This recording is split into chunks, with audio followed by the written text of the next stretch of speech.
Mrs. Evelyn Regner. Is she connected? Yes. I wish an excellent good morning to all participants, to the panel, to the moderators. It is an absolute pleasure right now to start this fantastic event. At last year's International Women's Day, we couldn't have imagined what the whole world, and especially women, would have to face in the following year.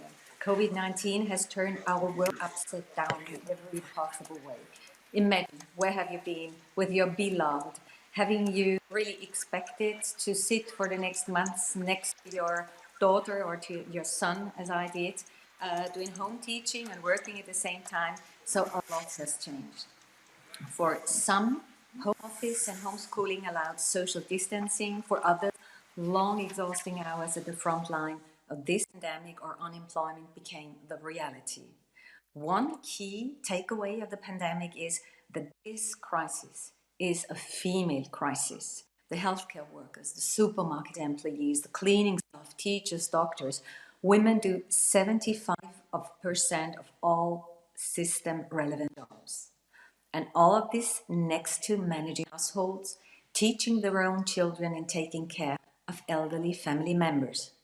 While women already were doing more unpaid care work before the COVID-19 crisis than men, this inequality has increased sharply in the past year, with missing or closed childcare institutions, schools, partners, as well as the governments. Women were left alone with the responsibility to take care of their children. It is seen as a natural duty, a so-called natural duty, that women will take on all of this informal care work, while male parents would not. Stereotypes and cliches are still dictating politics and arrangements at home. And this is happening in nearly every household, independent from income or social class, also when women are the main earners in a household. Even though male participation has increased in care work, the amount of care work for women increased even more, far more. This care gap is leading to an increased emotional, mental, and social burden for women, a burden that is hindering women to fight for social standing and equality, as well as an advantage for men that women cannot catch up to. At the same time, in sectors where women do get paid for their work, this still doesn't imply equality. The gender pay and the gender pension are harsh reality throughout the European Union. Women are still getting, in EU average, 14.1% less paid per hour than their male colleagues. 1/3 of it can be explained by part-time agreements or unequal qualifications, but 2/3 can't be explained and are therefore based on pure gender inequality, sexism, and stereotypes. For the pension gap, the numbers are even more shocking and one of the main reasons for old age poverty among women.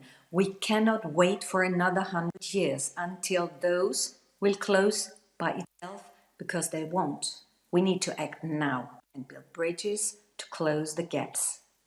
Even though women kept our system running, the majority of COVID-related unemployment is facing women. As we can see in Portugal, 90%, shocking 90% of newly unemployed people due to COVID-19 are women. In Austria, my home country, it is 80%. For me, as chair of the Women's Rights and Gender Equality Committee and trade unionist, these are alarming numbers. We need to act now in order to make sure women find their way back into the labour market. Next to the labour market, the stressing times we have experienced in the past months led to another pressing issue we need to address. Violence against women increased sharply in the past year. Already before the crisis, every 5th woman in our society was affected by domestic violence. During the pandemic, this number increased by at least 30% in the European Union. Now, more than ever, one of the most dangerous places for a woman is their own home. At the same time, more and more countries are stepping back from the Istanbul Convention. Poland, Hungary are, for example, are arguing they don't want to support gender ideology. This is just an excuse and not even a good one. The Istanbul Convention is protecting women against violence. Basta, that's it. It's necessary step towards an equal society where women can feel safe at home and outside of it. We need steps forwards, not backwards. We need financial support for women's shelters. We need gender-based violence to be a EU crime. We need an EU regulation that is mandatory for all member states. Yet, the crisis has also shown us that women are strong. Women are strong supporters of our healthcare sectors. Women are strong mothers and carers at home. Women are strong leaders all over the world. Look, from Jacinda Ardern in New Zealand to Angela Merkel in Germany, Katrin Jakobsdottir in Iceland, Sanna Marin in Finland, Mette in Denmark, just to name some of them, women leaders have a significant impact in better controlling and mitigating the pandemic.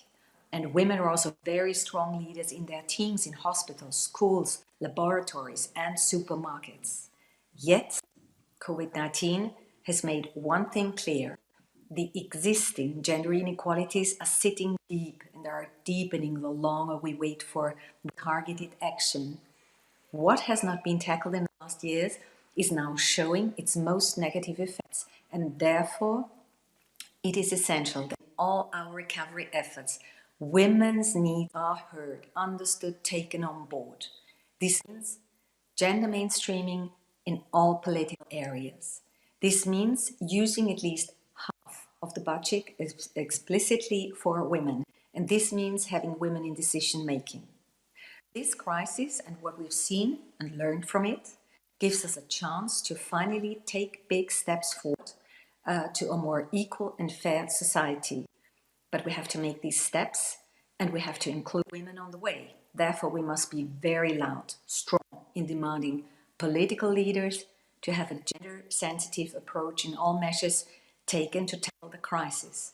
Not only the Green Deal is part of the solution of the recovery plan, equality is an integral part of it. Without gender equality, the economic and social recovery will remain incomplete. In the European Parliament and the Committee on Women's Rights and Gender Equality, we are already working on this. We make an excellent report on the impact of COVID on women, highlighting the before-mentioned aspects and giving an outward look and ideas for the coming months, also on the program today. We are looking at the gender pay gap, especially now with the upcoming proposal on pay transparency by the European Commission, absolutely important. We are looking into the future of female employment, digitalization and climate change, trying to make sure that women are key players in all these areas, all on the program today. And we are also continuing our fight for more women on boards in companies. This is a speciality for me as a long ongoing topic as rapporteur on this file for 8 years. And when talking about women leadership, this is a key for more equality. We are pushing for better and stricter legislation to finally eradicate all kinds of violence against women. This, as so many other topics in gender equality, is not only overdue, but it's actually shameful that we still have to talk about the fact that women's rights over their own bodies, including sexual and reproductive rights, is still not achieved. So let me assure you that as chair of the FEMM committee, I'm doing my utmost to turn this crisis into a chance for a more equal society for women and ultimately for everyone in our union.